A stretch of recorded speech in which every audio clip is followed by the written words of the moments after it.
I'm here today to express grave reservations about the Coastal Zone Initiative. I'm here because I was there during the 2011 legislative session when we worked to achieve an accord that would have extended the Coastal Zone program with a few carefully crafted amendments. I was instrumental in writing the bill that passed the House 40-0. While that legislation failed in the Senate, I still believe it was a good and responsible compromise of the diverse interests of all stakeholders. It was a delicately crafted balance of those sometimes competing interests. The initiative petition before us today is none of those things. This initiative is not what it appears to be. It is not the simple restoration of the expired Coastal Zone program. It is not a balance of interests. It is not pro-development. It is nothing like the legislation that unanimously passed the House. It does not serve Alaska's needs. This is an extreme version of a Coastal Zone program that presents only one of those many interests.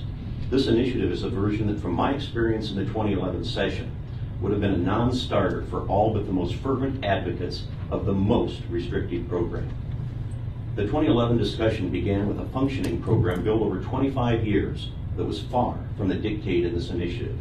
This initiative is a tremendous step backward from a reasonable and comprehensive program that could be supported by all. I have many concerns regarding the initiative, however, one is particularly significant.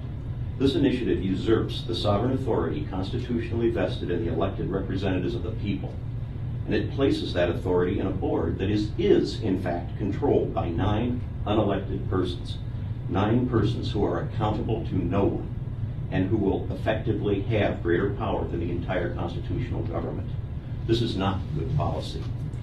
The mere fact that Alaska has a large coastline is not a reason to blindly add a huge additional layer of unaccountable and undefined regulatory bureaucracy to the extensive federal and state permitting requirements that already exist. Before us today is 15 pages of proposed legislation that cannot be reviewed, evaluated, or amended. It will be voted up or down at the coming election. I will risk suggesting that barely a handful of persons making that decision will have had the opportunity to consider more than its title or truly understand its consequences. I'm particularly sensitive to how significant a few simple phrases were in the Coastal Zone debate of 2011, let alone 15 unvetted pages dictated by one extreme side of the issue. A simple up or down vote on policy critical to the future of the state, dictated by one side of the issue, is dangerous and inappropriate, regardless of which side wrote it.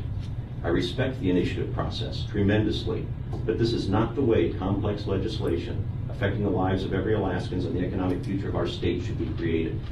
These proposals should and must be developed in the public forum of the legislature among the elected representatives of the people, a forum where all sides of the issue are fairly presented, the facts are correctly determined, and the best possible policy determination is made. Lieutenant Governor, we did fail to reach consensus in 2011, but that does not mean that the issue is resolved. Frankly, today we have to put our faith in the people of Alaska to do the right thing and reject this initiative at the ballot box. Thank you. Thank you. Time has expired. This communication was paid for by Vote No on 2. Top 3 contributors are Alaska Miners Association, ConocoPhillips, and ExxonMobil.